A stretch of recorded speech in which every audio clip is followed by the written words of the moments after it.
This is Justin and Erica from YouAreCreators, and we have a special guest today, Mr. Trevor Blake. Welcome, Trevor. Hey, Justin. How are you? Very well, very well. Okay, so just to give you all a little information about Mr. Blake, Trevor. Trevor Blake is a New York Times best-selling author. He's a serial entrepreneur who happens to be very successful. He's also a self-made millionaire. He grew up in poverty. He's a philanthropist. He has a degree in radiation physics and nuclear medicine. He's also worked as a senior therapeutic radiographer in one of the UK's busiest cancer treatment hospitals. His first company, Quality of Life Medical, was America's most successful non-employer business in history. He sold this business in 2010 for over $1 million. Trevor is also the author of 3 Simple Steps, A Map to Success in Business and Life, which earned the status of the New York Times bestseller list. Trevor has a new book, The 4% Mindset, which will be coming out really soon. Awesome, Trevor. Yeah, thank you. I've got to correct one of those facts, and that is so my first company I started in 2003 for a couple of $100. I sold it for $105.5 million in 2010, and then my second company I started in 2006, and I sold that for $300 million in 2012. Wow. So I throw that out because people are not used to hearing those type of numbers, and it's I think it's important to know that you can be an ordinary guy from Liverpool and you can do these things, and that means that anybody can do it.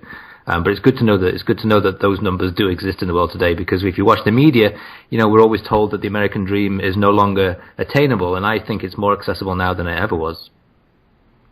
$300 million for one company. That is incredible. Incredible. Wow. Okay. Where do we start? So many questions we want to ask you. So many questions. Tell us just a little bit more about your background. Well, I was born in Liverpool, and you mentioned I was born into poverty, and that makes you smile, because these days everybody tries to outdo each other in the poverty stakes. It's like a Monty Python sketch. But my father was out to work my whole life. And we lived on welfare. My mother was given 6 months to live when I was 8 years old, and she was an amazing woman. I credit all of my success to the lessons that she taught me and the lessons my father taught me. They showed me both sides of the coin, the side of giving up and the side of not giving up. My mother refused to accept that prognosis, and so she fought for 14 years to stay alive long enough to see her 3 children leave the nest and live, hopefully successful lives. Just an incredibly inspiring woman. And her story is the first chapter of the book you mentioned, which is 3 Simple Steps.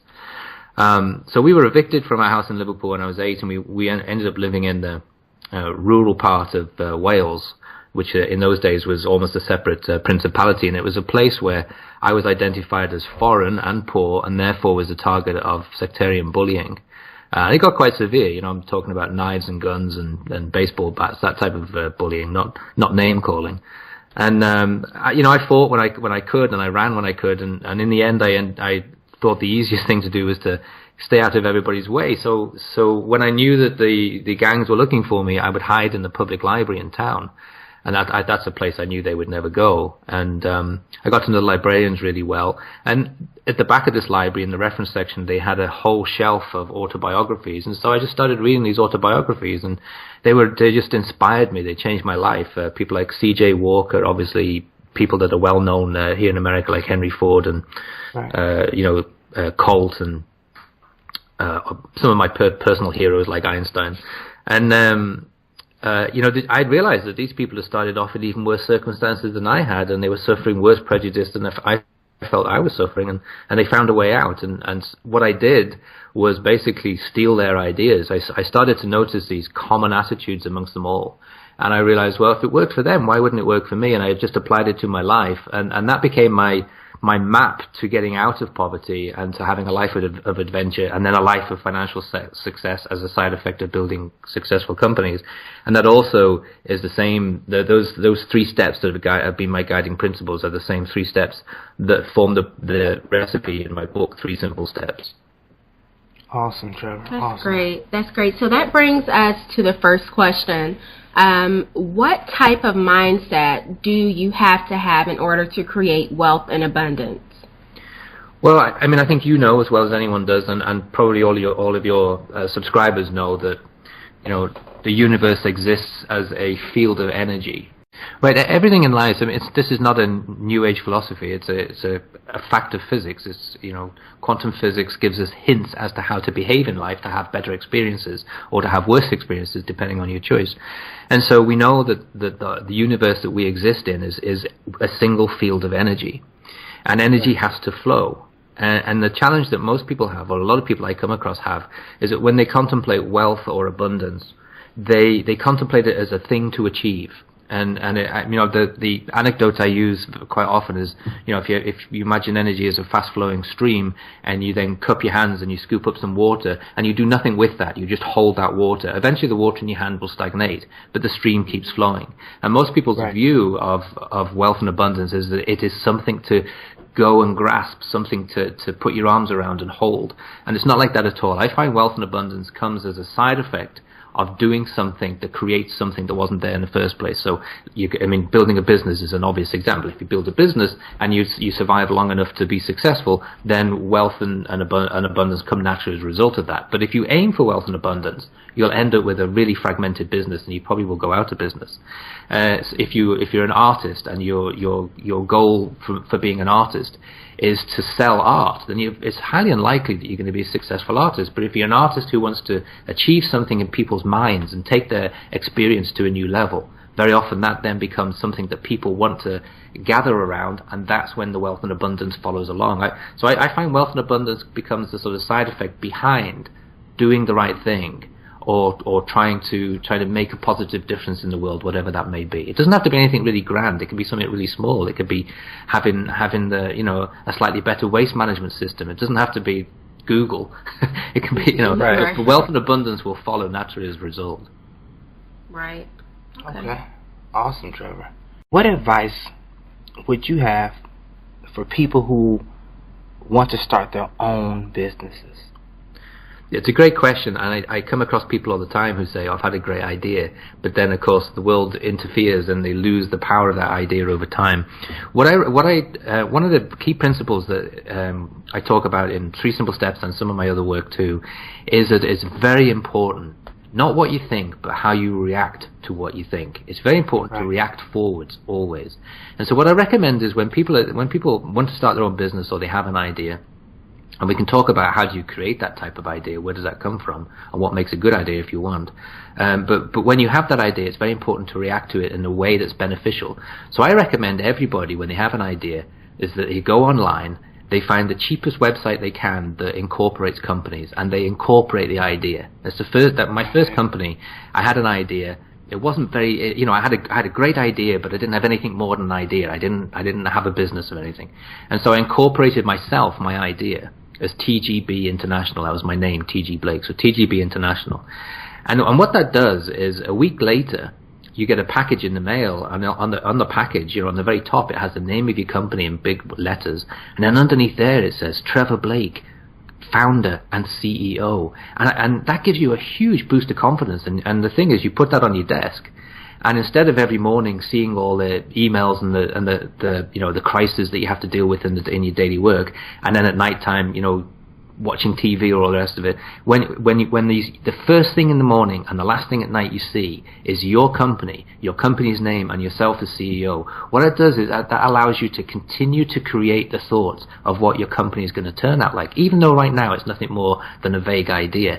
And it starts to become less of a vague idea the more you look at that piece of paper, and eventually you find yourself thinking about, how would you manufacture the product, or who would your distributors be, how would you structure the company, where would your office be, and before you know it, you're starting to create this real company, not in the world that we understand in our 3-dimensional world, but in this mental world. Another clue that quantum physics gives us, string theory tells us that nothing can exist except in 12 dimensions, and we're only capable of understanding 3 dimensions of space and 1 of time. But all these other dimensions exist out there. There's another 11. There's another 8 dimensions of space, in those dimensions, you're able to create this mental picture, and eventually that will come back into your life in the dimensions that we understand. And this is what I've done with all my companies. I've created them almost completely mentally first.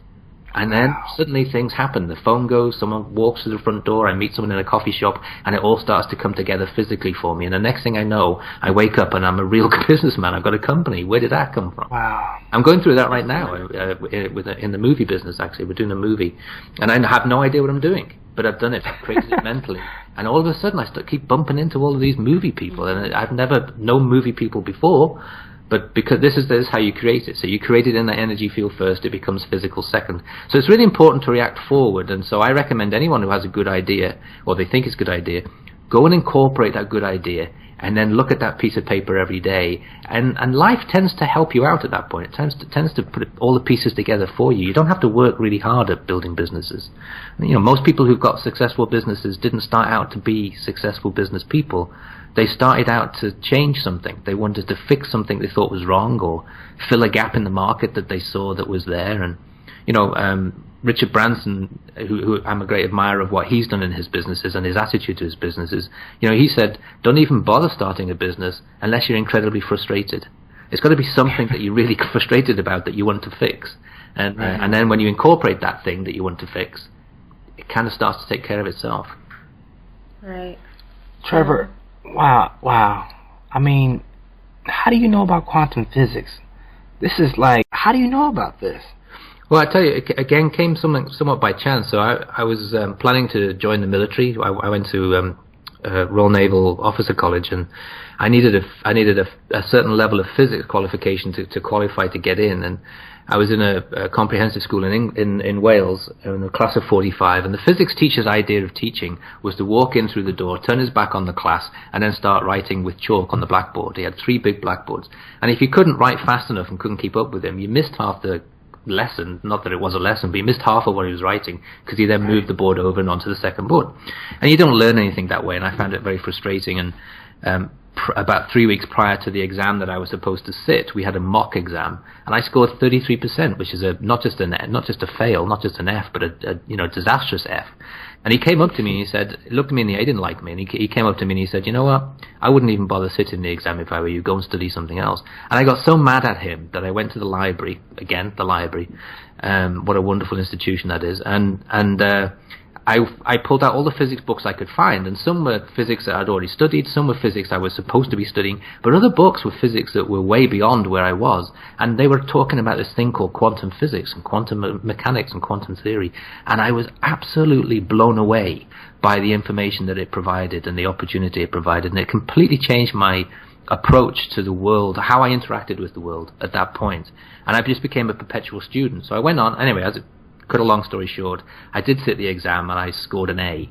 And after the exam, the teacher came up to me and he refused to believe that I had self-taught myself in 3 weeks. He was absolutely convinced that I'd cheated. I must have brought something into the exam room, and he almost interrogated me. Anyway, so I got my qualification, and then I became an avid fan of physics. So I went on to get my radiation physics degree in nuclear medicine, and then after that I've just been a perpetual student of quantum physics, because it gives us so many clues as to how to create better experiences for ourselves. And I've used those. I mean, it's not, I don't put it on a shelf and think about it. I use quantum physics every hour of every day of my life, and it's I feel it's a shame that it seems so mystical to people. And the problem is that when physicists discover something, they have to give it a label. And if they would label it Bob or Justin or Erica or Trevor, we'd be interested. We'd say, I'd like to learn about Erica physics. That would be something I'd want to see. But they don't. They call it quantum entanglement and wave particle duality and stuff like that. And to most people, they just want to jump out of the window when that happens. Wow, that's very interesting. I would like to just touch on something that you said a little earlier. You mentioned the importance of incorporating the business or incorporating the concept, and I think that's really interesting because someone really recently told me that investing in yourself is one of the most important things for entrepreneurs to do.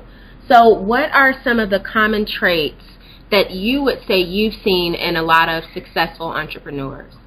It's definitely that desire to create something or fix something or fill a gap. It's a burning thing. It's right. It's in your core. You can't really go to sleep at night without thinking about it, and you can't wait to get up in the morning to do something about it. So I see that in successful entrepreneurs. I play soccer for an old man's team, and on my soccer, this Italian guy was talking to me. He worked for a very famous software company in the Northwest, and he wanted to start his own company. And so I shared 3 simple steps with him, and he followed it for 3 or 4 months. And then also, when you do that, all kinds of things start to happen for you. And he went out and started his own thing. He had what I thought was a great idea. But his whole reason for doing it was because he had seen an issue. He'd seen a problem with a diabetic patient, and he knew that he could use technology to help this diabetic patient. That's all it was, one patient and his observation of it and his desire to fix it. And he went out and started his own company, and he's just now closed on an $8 million investment to take this product and make it a real product for all diabetic patients.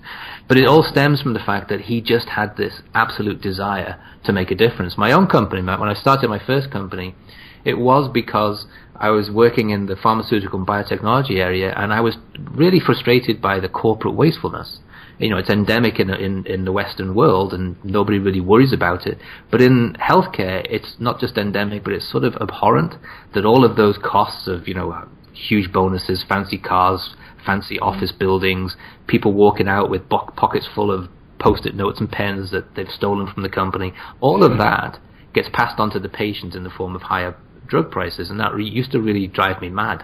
And so I started my own company as a virtual company to eradicate that and to be able to provide drugs to people who could benefit from them regardless of their circumstances. So we had a mantra that said, we ship product first and we sort out the details after. And about 25% of our patients ended up getting their drugs for free. But I did all of that because that was important to me, without ever thinking about any of the other stuff that goes with building a business, which is, how do you structure it, or, how do you make money from it, how do you make a profit? And I found that all of those things take care of themselves. It's just, wow. For the successful entrepreneur, it's clearly that desire to make a difference. Right. Wow. Okay, so everything starts with the desire to fill the gap, basically. Yeah, I mean, you don't need to be someone who believes in the law of attraction, or I don't believe in positive thinking, because thoughts happen at the speed of light and you can't step in front of them. All you can do is react to them. I believe in positive reaction. But you don't have to be one of these people in order to be successful. You can wake up in the morning really mad and angry and emotional about something and be an incredibly successful entrepreneur, so long as you're trying to fix something or improve something. Right.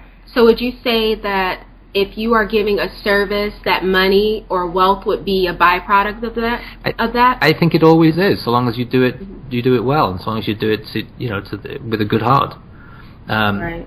I've seen both sides of it, because my father, I said before, he was out of work my whole life. But while he was out of work, he was what we would call in England a dole cheat. So he's receiving welfare checks, but he's going out and trying to build businesses. And in my life, he's probably, it must be at least a dozen businesses he tried. Everything from being an insurance salesman to being a wine importer and exporter, although he never drank wine, to being a mortgage salesman, although he never had a mortgage. He had a market stall, you name it. I had a tire factory at one point. You name it, he started all of these businesses, but he started it with the attitude of, can he get something out of it? He was doing it because he was trying to, he saw an angle, basically. Mm-hmm. And I got caught up in these things with him as a teenager. I had to help him out for free and stuff like that. And I didn't like what I saw. And so it took me a long time to get into business myself, because I had this perception of what being in business meant. It meant getting one over on someone else. And it's only sort of in the later part of my life, when I got to about 40, I realized, it doesn't have to be like that. It's actually the opposite. And if you go out to do something for the good reason and the right reason, then it's successful. Then you don't have my dad's experience, which was, one of constant failure, if you like. One after the other. He was like Napoleon Hill. Napoleon Hill failed at 26 companies, and my dad was the same. Wow. You know what? I am so fascinated with your story. I have so many questions to ask you, but we don't have the time to do that. But back to quantum physics. how would you explain the law of attraction based on quantum physics? Well, it's law of attraction is jumping into the end of three really key principles of quantum physics, my challenge with it, I don't like the term law of attraction. I have to tell you, I know that's probably the wrong thing to say to you because it. No, trust me, it's okay. It's just that it's very misrepresented. And a lot of times it's misrepresented by people who don't have a scientific background. They don't do it on purpose. They think they understand it, but they present it as being something like you can sit in a chair and it'll come to you. And part of that is true, but it's not the total. It's only half the story. So the law of attraction comes about from a principle of quantum physics called quantum entanglement. And again, a ridiculously fancy name. I can imagine all these physicists sitting around a table coming up with that, But what that tells us is that once you're connected, you're always connected. So once two particles get connected in some way, and a particle is nothing more than a ripple in an energy field, it's not a real thing. But once those two are connected, they're connected forever. And forever means distance. Okay, time is not something that we think about a clock ticking away.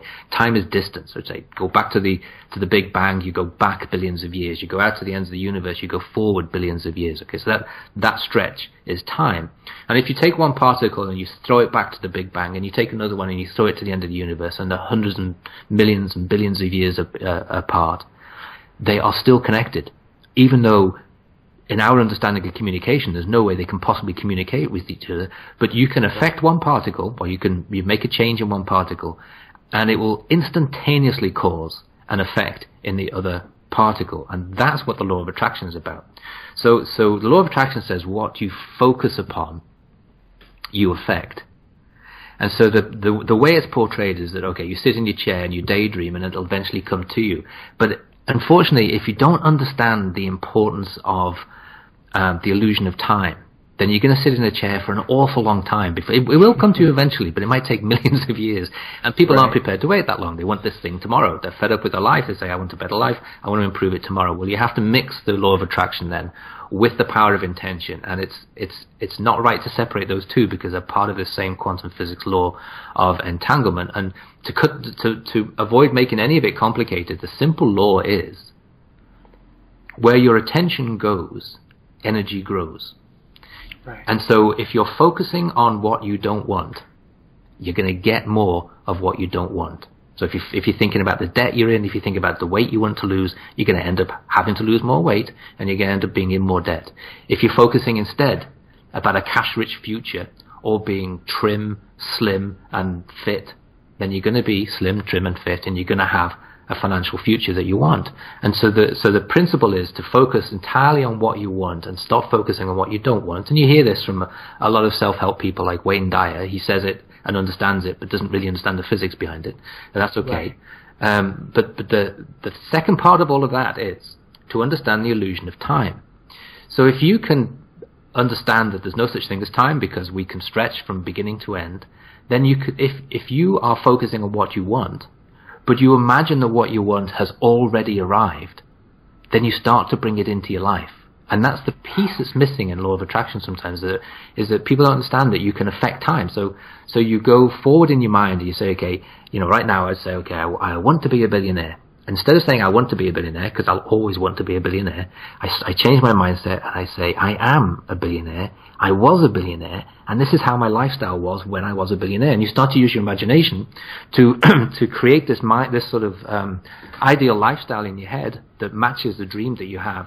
And by bringing this illusion of time backwards, then you start to create what you want in your life. And it sounds more complicated than it is. It takes longer to talk about than to do, because you can do this in a second in your head. So my 3 simple steps, the book 3 Simple Steps, explains all of this and how intentions, why people get so frustrated setting goals and intentions and with the law of attraction is because they miss this critical piece of time. And so when you match that third step to the other 2 steps, then you get a recipe that works. Trevor, wow. I can listen to you talk all day. This is wonderful. This is exactly what I needed to hear personally, and I know that my listeners will love this information. Wow, okay. So many questions. Okay, wow. So, how does it feel to be worth that much money, Trevor? I don't think about it, and I might be naive in saying that I don't think it's ever changed me. The only thing it changes is obviously it gives you more confidence. Right. I don't know. I never really think about it. I just Wow. It's just you know, it's funny. The interesting thing is you just get comfortable. You just get more comfortable as time goes by. Now, one of the things that is important, you know, when I first started off, obviously I had all of these dreams, and I imagined having my own company and it being incredibly successful, and making all the investors happy and making all of these patients happy and all the rest of it.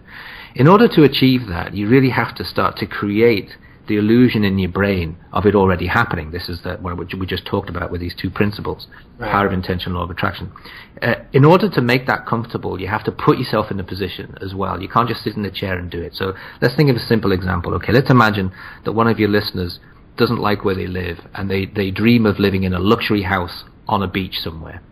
Well, if you sit in the chair and imagine it, it might take a long time before you get the feeling of what that life would feel like. So what you have to do is you have to go out on a Sunday and you have to look for open houses, you know, on the beach in your ideal place, and you have to walk around those houses and you have to touch everything and you have to smell it and you have to look out the window and imagine the view. You have to get this really specific feeling that you belong in this world. And so that's a little bit of what I did when I was starting out with my own company, is that I wanted to know, you know, my background had been primarily sales and marketing. So I went to all the companies that I admired, and I shadowed the CFO and the vice president of regulatory and human resources and all of the different functions until I felt really comfortable that I could be as good as all of these incredibly successful functional leaders. And then when I really got into starting my own company, I had that level of confidence and comfort that when this company grows from $200 to $100 million or to $300 million in value, that I will be comfortable with it. I'll be able to grow with it rather than feeling that it's getting beyond me or that I don't deserve it. So that's it's a critical thing to do when you're starting out as a young entrepreneur, is to make sure that you understand all the functions at the same level as the leaders of those functions, and you do it on all of the, you know, so you do it with all your intentions too. So, you know, if I want to you know, if I wanted to be, if I want to go from poverty to, well, here's something my wife and I used to do. Okay, we used to feel very intimidated going into hotels because we couldn't afford to stay in hotels. So what we used to do is make ourselves go in, and we would spend whatever spare money we had. Instead of going to some chain restaurants and buying a meal for $5 or $10, we would go into these fancy hotels and we'd buy a drink for $5 or $10, but we would sit at this bar in this beautiful place in this amazing surroundings with all of these incredibly successful people around us, and we did this over and over again until in the end we just felt comfortable being there. And so it didn't become, it was no longer intimidating. And then a few months later we went in and we had a dinner there, and then a few months later we went in there and we stayed overnight in these places. And now we go to these places and don't even think about it. I don't even give it a second thought. They feel like home to me. And so it's the same with wealth. Is that you have to live as if you have wealth when you don't have wealth, because otherwise you will never be comfortable with wealth.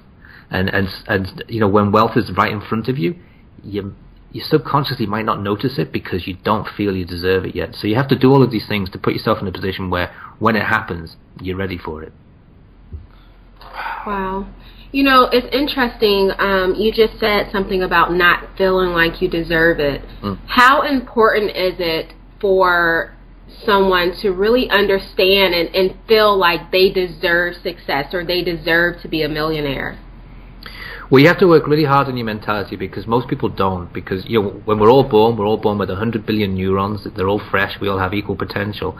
But then, of course, you know, they're unguarded, and so we spend the rest of our lives allowing the world around us, out of love as much as out of anything else, to influence the way we think about ourselves. And you will never be successful if the decisions you make for your life are based upon other people's opinion of you or on other people's opinions. You can only be successful if you make decisions that are based on your own opinion of yourself and on your own intuition. And it takes a lot of mentality control to get to that point. Step one of my book, 3 Simple Steps, is purely focused on mentality control, because so many people feel stuck in the quicksand because they have allowed the people around them and in their environment, their families, their friends, their boss, their colleagues, but also the media that they allow into their lives to tell them that they're not worthy. And you start to believe that you're not worthy, and you have to exert incredible mental control to no longer allow the environment that you've chosen to be in to influence the way you feel about yourself. Because let's say you woke up and had a great idea for a business, and you want to start a business, and the first person you share that with says, "Well, you can't do that because you're not qualified." I mean, I've lost count of the number of times people have told me that I'm not qualified, or I can't do it, or it's an idiotic idea, and you have to develop this mental shield that allows you to continue regardless of what other people say or think, and it takes practice. And most people who write to me, people write to me from all over the world with about 3 simple steps. They find that the hardest thing to control because it's a constant battle. Right. So, how important would you say it is to take risk? Well, risk is one person's definition of a situation. I don't consider risk to be risk, and that might sound arrogant, and it's easy to say that when you've had some success, I suppose. But when you know that the world is energy, and energy is not there to harm you, it's there to help you, then it makes it a lot easier to jump off a cliff. And you get different types of people who we could all walk to the edge of the cliff, and some people will look down and they'll try and look for a safe landing before they jump. And then they'll jump, and typically they'll crash. And other people will look at it and say, you know what, I'm not ready to jump yet, and they'll walk away. And my wife and I have a different attitude. We go to the cliff and we jump, and what we find is we don't go down. There's suddenly a waft of air gets under us, and off we go, and we take off, and we don't end up jumping the cliff. We end up flying, and that's what risk taking does to you. But it doesn't come easily to people. It's most of us have been taught to be safe and secure and hide behind the sofa, but I find it so much more fun to take what other people call risks. I mean, there's nothing more exciting than starting something and not knowing how it's going to turn out. That's absolutely right. That is absolutely right. Trevor, you're freaking awesome. Okay, listen. You need to. I need to get my wife in here so she can hear you say that. She probably would disagree.